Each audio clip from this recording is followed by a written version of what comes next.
cards on the table in the foyer for those who have donated money and other things due to our fire. And we're asking people, please take the time to sign those cards.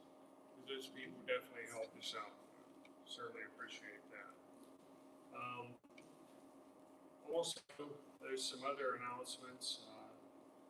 Remember the ladies' Bible study this Thursday coming at the Little Building, and there'll be a Devo, and they'll make us send cards and all that. They're asking that they could have a short meeting about the Ladies' Day after services today in the front of the auditorium down here. They're also, I think, it looks like they're planning to give out handmade ornaments during the Ladies' Day in October, and if people would like to contribute or help with that, that would be great. The Transform Ladies Conference registration is $90, and deadline to register is July 30th, and that's with Debbie Rosenberg. Okay. Also, we learned that Matt has an infection in his bone in his foot. Pray that the antibiotics work, because when you're a diabetic and have infections that get into your bones and all that, it's not, he already lost his other leg, so let's pray that they get that under control quickly. Certainly worried about that. Also, prayers for Heather's dad, and he's recovering from surgery. Kathy Mitchell. It seems like they're thinking it's not MS, but it might be some other conditions like fibromyalgia and that type of thing. So just pray that it works out for the best and she's able to recover. And your mom's got released or rehab center, Mary? Not yet. Not She's yet. still up there. We're waiting to find a room for her. Trying to get it down this way. Waiting for a room for it. Yeah. Okay. And remember soon that there will be many people leaving for Honduras for mission work, and while it's safe, I mean, it is a third world country and there's a lot of traveling and everything, so remember to pray for their safety and well-being. Jackie, could you? I just need prayers for a family up in Dayton, the Williamson family. Williamson family in Dayton in prayers. The Williamson trucking, and it was actually my son Greg's first in-laws, Judy. She was found unresponsive at around after being discharged, and she passed away. She was only 62. So prayers for the Williamson family as they're Yes, going through very, the very, bereavement. very strong. Is there anything else? Okay, Scott, if you would.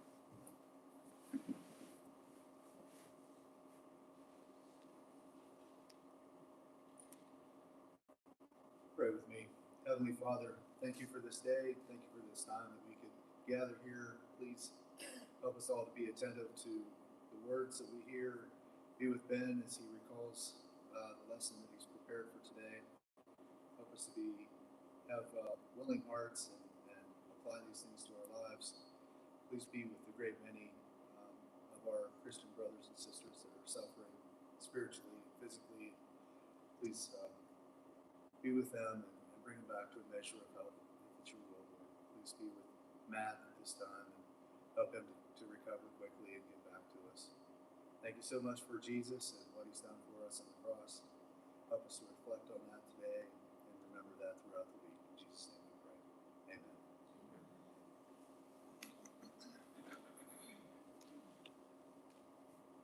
Okay, we're in 1 Peter chapter 2.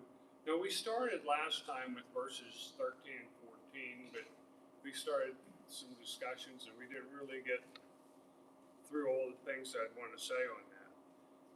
Verses 13 and 14 says, "Be subject to every ordinance of man for the Lord's sake, whether to the king as supreme or unto governors, as sent by him for vengeance on evildoers and for praise is to them that do well. Okay. So be subject, that means to submit or obey. That means to basically follow the laws. To every ordinance of man. And McKnight, I like the way he translated this. He said, to every human creation of magistrates. So the idea is that we're supposed to obey the laws and do the things that we should. But here's the interesting thing. It says, for the Lord's sake. You know, for the church to grow back at that time, they couldn't, how can I best say this? If they became too radical, Rome would have clamped down on them. And if so, if the church would have started creating too much rebellion, that type of thing, that would have defeated the purpose. So here Peter's telling people, go along with the laws that are created. Now, obviously, the caveat is, as long as it doesn't force you into a situation where you can't obey God. You know, remember when Peter and John was dragged in before the Sanhedrin? You know, they basically, their defense was whether we should obey you or obey God. Judge yourselves, you know, but that's what we're going to do. And if we ever got to a situation where our government was telling us that we could not worship, okay, that's a problem. And at that point, you would say, okay, I'm going to disobey the law because it would force me to, disobey God. We'd never want to be caught in that situation. And it doesn't matter if the laws are stupid. You know, I remember, and I think I said this last week, but I can't remember things that well anymore. I remember back when they had the national speed limit at 55 miles an hour, and I was driving through Kansas, and what? You know, it just didn't make any sense. You know, and they finally did take it back away, but. Those are the kinds of things that, it just don't seem right, but what are you going to do?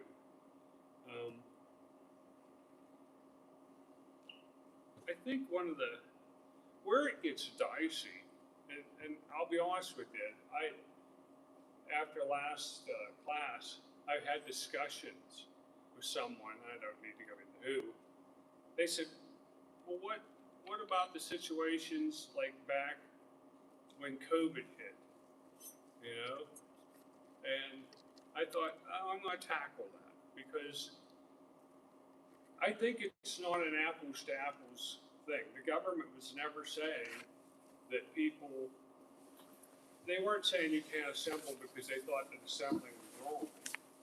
And this is my personal experience. I don't remember hearing of anyone that got arrested for something, anything like that. It was more of a health-based thing for your own safety. This is a recommendation type thing. So I'm not sure it's an apples to apples, comparison. And I remember there were people with strong opinions on all sides of it. Some people felt that it was a faith thing, and trust that you'll be okay. Other people felt like, yeah, God takes care of us, but you don't put yourself in harm's way. That was never intended either. So, like I said, I've heard strong opinions on both sides, but I'm not sure that you can make the comparison here to the government saying that you could not assemble. I don't know whether they were saying you had to disobey God. And, by the way, we still did an online thing. It's not like we said, no, we're not going to meet. We decided that we're going to meet. It was tough for me. You know how I like to talk back and forth with people. What a drag that was. I was up here and Larry was there and that was it. And I was trying to conduct a class to a projector. I didn't really care for it. So I was really glad when we got back to the way things were. But yeah, there were difficult choices back at that time that had to be made. And I'm glad for the most part that people were accepting of each other and the differing views, because it was tough. It was a tough time. It goes on here to talk about that the existence of human governments is God's intention. Now, we'll talk a little bit about real bad government, and that happens. But for the most part, throughout history, governments tended to help people have better lives. And what I mean by that is governments generally, try to keep people that want to do evil things, that keep them in check. As a general rule of things. There's been a few times throughout history where that wasn't the case. But generally speaking, governments keep bad people from causing too much chaos. And praise to them that do good. Generally speaking, people that live good, quality, uplifting lives tend to do well in most government situations. Now, where it's has been bad, most governments, even when they're bad, typically it's better than none at all. Remember, I think it was in Judges, where it said that every man did what was right in their own eyes. Well, when that happens, you get a mess. And that's what can happen. So what about, what's a Christian's responsibility to what we perceive as bad government? Well, if you look at the verse, it doesn't say that be subject to every ordinance of man for the Lord's sake, unless it's stupid. It doesn't say that. Yes. Unless you disagree with it. Or if you disagree with it.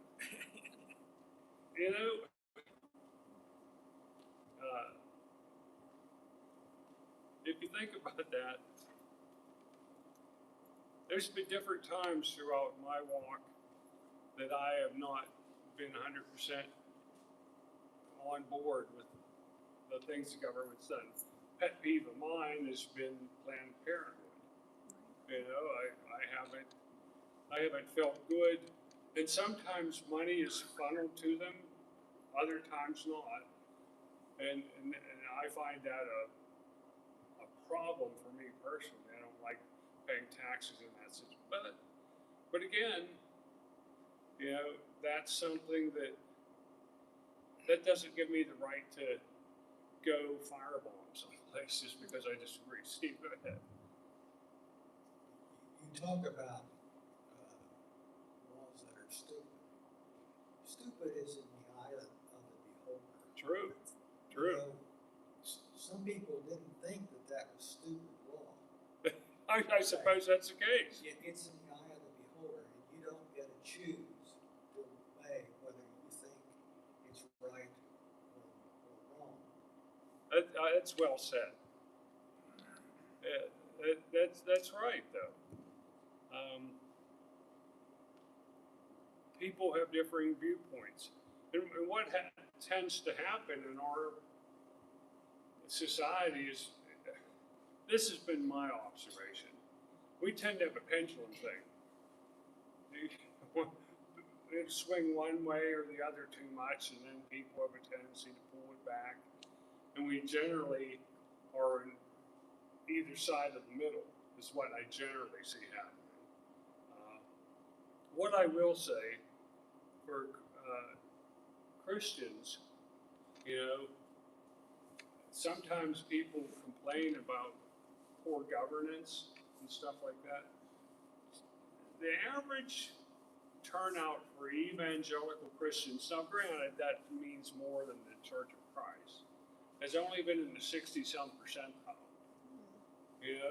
God has given us a very unique privilege to have a voice in our governance. A very unique, you realize how few times that's actually happened in the history of mankind? Not very much at all. So God's gave us a tool to help, move governance toward His will. It's my opinion that Christians should not take that privilege lightly and should exercise it. That's me, and I'll get off my soapbox. Other thoughts? Yes, go ahead.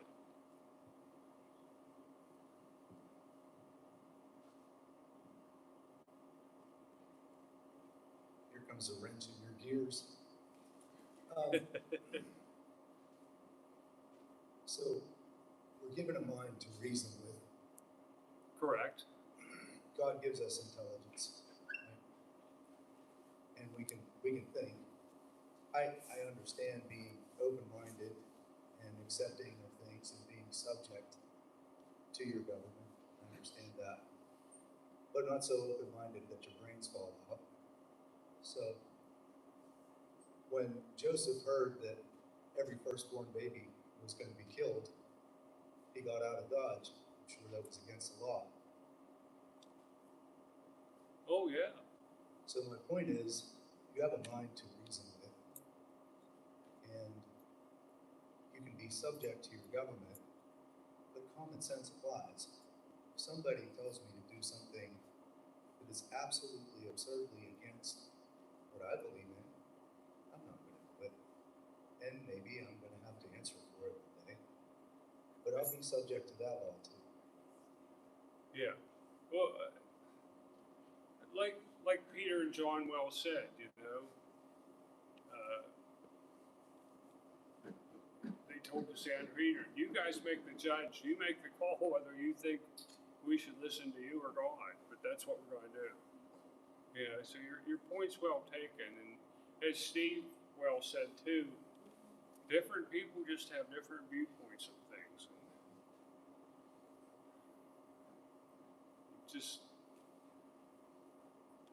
It's hard.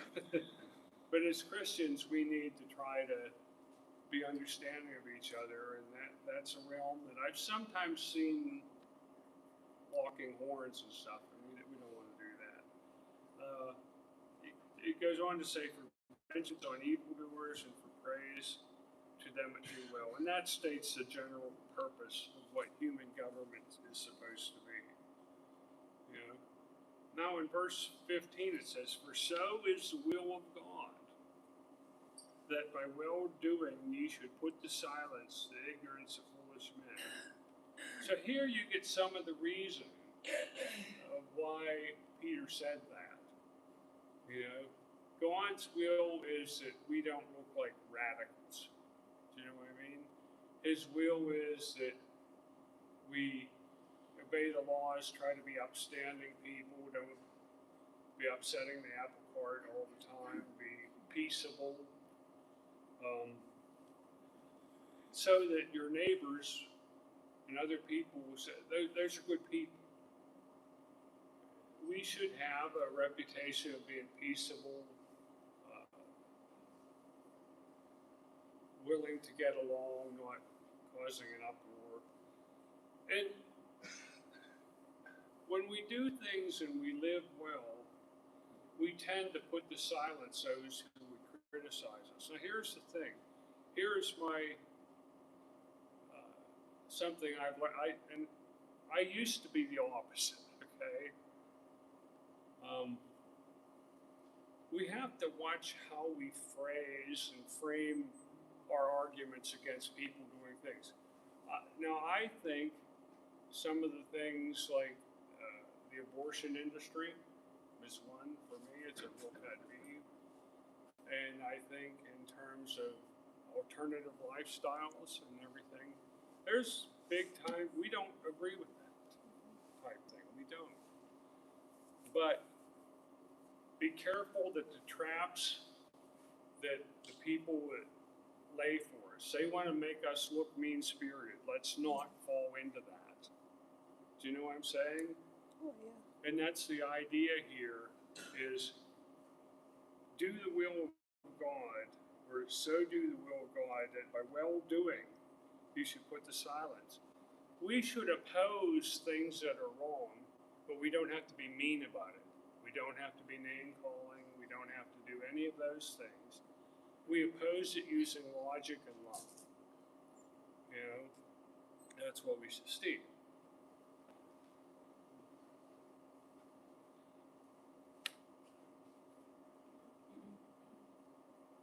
You know, I think that if you look at the people at that time, I don't know that you can say you don't want to be radical.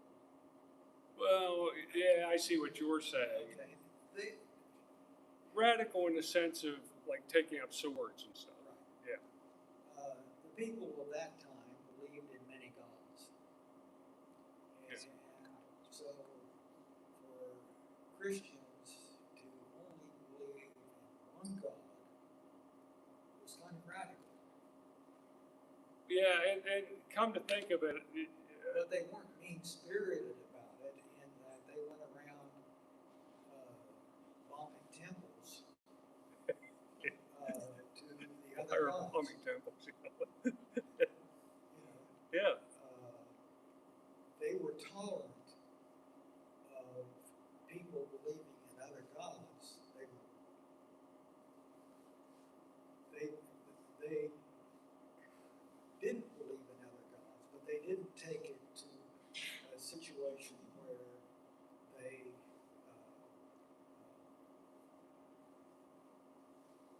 were so radical about it that they imposed their will on other people or tried to impose their will on other people. They practiced monotheism and worship of the true God, and yet they didn't interfere with other people worshiping the way they wanted to. Right. That's a good point. I think one thing that Steve said that I think makes a lot of sense is, in one way, in a nice way, I don't know how to put this, in a nice way, there was radical, because I believe it was Ephesus, the Ephesians, you know, Diana, they said, these people have turned the world upside down. But they didn't do it, you know, from a conflict type thing. They did it by the way they lived their lives. Sometimes we will upset people just because we're doing things right, you know, and I think that's can happen, you know. But I guess I was meaning in the sense of being radical, you know, taking offensive action, you know, trying to hurt people, that type of thing. But your point's well taken. You know, belief in one God was certainly a very radical concept.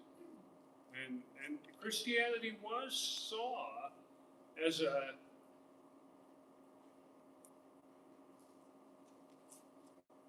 type of thing that was causing pressure on societal norms. They were saw as radical in one sense, but they weren't mean-spirited about it. Other thoughts?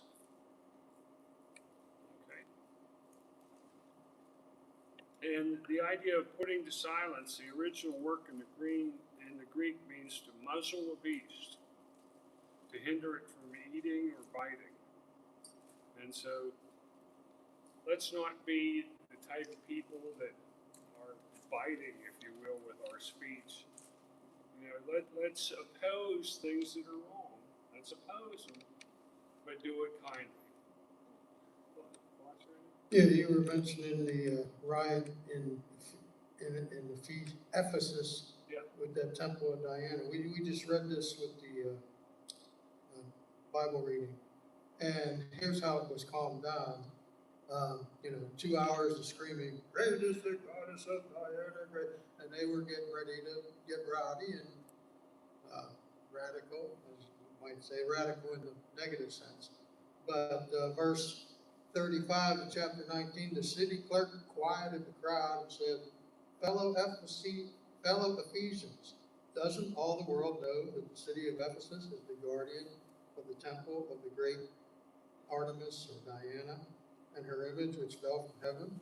Therefore, since these facts are undeniable, you ought to calm down and not do anything rash. You have brought these men here through, though they have neither robbed temples nor blasphemed our gods. If then Demetrius and his fellow craftsmen have a grievance against anybody, the courts are open and they have proconsuls. They can press charges. If there is anything further you want to bring up, it must be settled in a legal assembly. As it is, we are in danger of being charged with rioting because of what happened today. In that case, we would not be able to account for this commotion, since there is no reason for it. And he said this, and he dismissed the assembly. So the point is how a guy got up calmly and explained the situation a bit to quiet a rowdy crowd. Yeah, and he pointed out that Christians, they weren't robbing temples or doing anything bad. They were different. Yeah, but that's They're good. radical. Yeah, I guess the definition of radical, I guess, comes into play. Yeah. To some people, Jesus was radical. You know, he certainly had a different message. The Jewish leadership would have thought that. It occurs to me here that there is reason for government. It didn't allow anarchy. Yeah. I mean, it was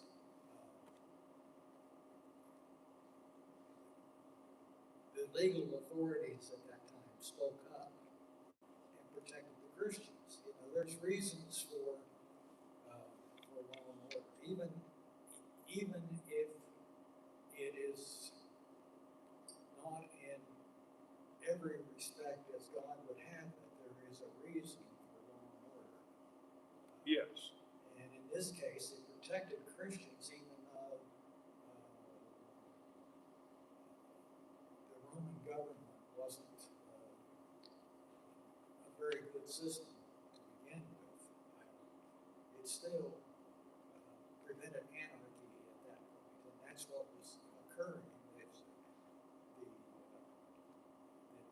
worshippers of Diana were getting out of hand and really on the threshold of being really anarchy. And probably causing harm to Christians. Yeah. Verse 17 says, honor all men, love the brotherhood, fear God, honor the king. One thing it says, honor all men,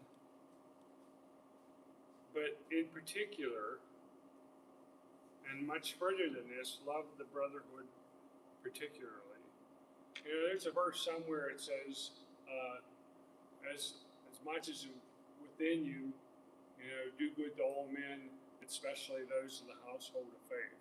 So we're supposed to be good people, kind to all men, treating everyone with respect and dignity. But we're supposed to have a tender spot for the people in the household of faith, you know. And whenever any of us needs help, I really think this congregation is exemplary in that regard. Whenever someone needs help or someone's sick, the people tend to rally to their brothers and sisters in Christ. But yeah, Susan. And I'm sure that Brandon can probably give us a lot more history on the Roman Empire than any of us. I don't know that much about it, but one thing I do know about the Roman Empire is it was brutal. I mean, just look at the way they executed people. I mean, Cool. It wasn't just, okay, here's your lethal injection and you're dead. It was, we're going to make an example of you so that no one else steps out of line. So the Roman Empire was really pretty wicked. They were. But, you know, here's the thing that I think we have to remember. And, you know, even like, let's say, modern day China, they're not very kind to their people either. They're very controlled over in China. but the gospel still grows anyway. Like, there's no holding it back. You know, the gates of hell are not gonna prevail against God's, son. That's it. He's the King of Kings and the Lord of Lords. And it doesn't matter how much any government tries to squash it, it's just gonna keep going. I mean, there's no reason why Christianity should still be around 2,000 some years later, but it is. And that's because God's kingdom is coming. Yeah, there's a couple examples of that. Is at one point, the Roman Empire, or probably about 100 years or a little more probably, was openly antagonistic to Christians. Toward the end, though, Constantine and others were trying to get Christians to bail the empire out when they were on the verge of collapse. They were actually playing up to Christians at that time, if I recall correctly. You know, so it's amazing how the will of God prevails over the long term. It may seem like some wickedness is ahead of the game for a little while, but in the long run of things, things tend to work out, as you mentioned. This loving the brotherhood, keep in mind that that's more than just those folks in your individual congregations. People from here have done some good things lately for congregations that have nothing to do. Well, not nothing, that's not well stated, that don't interact much. Like a group of people went down and participated in Ligonier's VBS, the first VBS they've had in about 20 years. What someone might say, well, what value will that be for here? Well, not much in getting people coming here, but it's still the right thing to do. Loving the brotherhood means more than just loving the folks here. And there's going to be churches of Christ in Honduras that's going to learn this lesson very well. That they're going to see the love of people from all over the country going down and showing them the love of God and what that means put into action. Like I've heard stories about like the orphanages and stuff like that where they were basically close to running out of food. Is that right, Brian? And you guys happened to, the bus got lost or something, and you happened to end up. Now, how could that be anything but God? It just had to be, but that's the kind of thing that you see. Talks about fearing God, and when we talk about fearing God, Christians don't fear God in the same sense that the people of Germany feared Hitler. We have a benevolent God that's looking out for our best interests. We should fear him in the sense that we respect him, that we have reverence for him, that we have a desire to do his will. But it's not like he's an evil type of dictator that's just going to put his thumb on us and try to. We shouldn't view God that way. I'll have to admit, in my early days in my Christian walk, I almost sometimes viewed God with a zap button. Oh, Ben's bad again. But that's not really the way it is. The Bible tells us that while we were yet sinners, Christ died for us. Even when we were opposed to him, he still died for us. And then it goes on to say, honor the king. And this is again back to the government's thing. Notice that God is first, though. Fear God. Then it goes on to say, honor the king. People that are in certain positions deserve honor, even when we don't agree with them. Like I might look at a particular office and whatever it is, we won't get into specifics, And they might say, that person's not doing a good job. But yet I should honor the office he holds, even if I don't honor his or her personal conduct. You know? And that's possible. You can look at someone and say, I don't think that they're acting right, but you should still honor the office and not badmouth everything. You know, Christians need to be a different kind of people. We need to watch that. Thought or comment in any of that? Remember, it was even, remember when Jesus, they brought to him and had a coin with a picture of Caesar on it? Remember? And they were trying to get him to badmouth Caesar and get him into trouble. That's what they were trying to do. And notice how he handled it. He says, render unto Caesar the things that are Caesar's, and render unto God the things that are God's. Pretty smart way of approaching it. And that's what Jesus chose to do. Sometimes honoring old men is a difficult commandment, you know, because people can be, there's some people it's hard to honor, you know. Some time ago I was in a situation, I don't even know how it came up. I was talking about, you all see them, people that are outside of a Walmart or something and wanting money and everything like that. And one day I went by and I gave somebody a little something, you know, and it wasn't Jill, by the way. Someone else was in my vehicle. And they said, well, don't you know you're getting played? I said, I don't know that. Could well be. I said, I'm not doing it for them, I'm doing it for me. I'm going to do good regardless if I am getting played. You know? It isn't about them, it's about me. And that's the way Christians should look at honoring and doing good to other men. There are going to be times, you know, where I don't know how to put this the right way, so I'll just say it, I guess. Churches sometimes, there are those that would be parasitical to the church. It will always be that way, you know?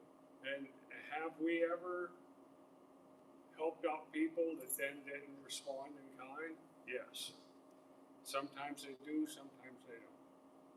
You know, but it isn't about that. It's about if you can help legitimately, you try to help if you can. Okay.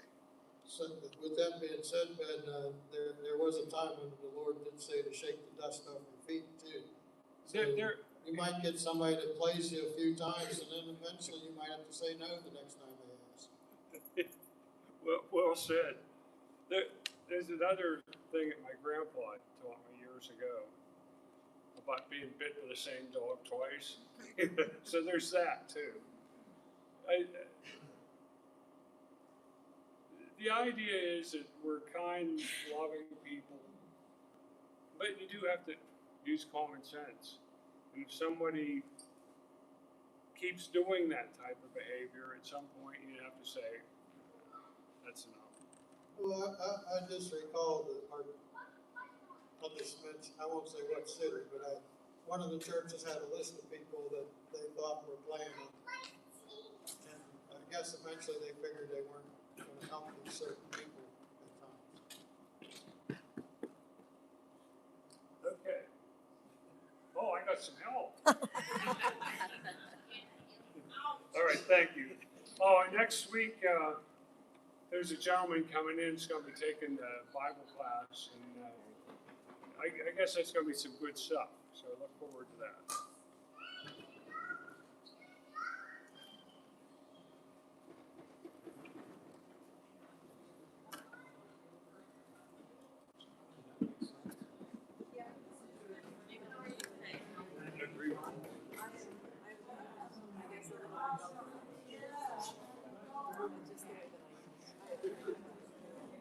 I try to keep it in check. I'm with you on the COVID thing, Steph. Yeah, I understand. I'm with you on the COVID thing. We should have been allowed to go to church if we wanted to. That's my thing. I mean, and I'm sorry, but I don't care whether it was good intention or not, or for my health or not. That should have been up to me. yeah.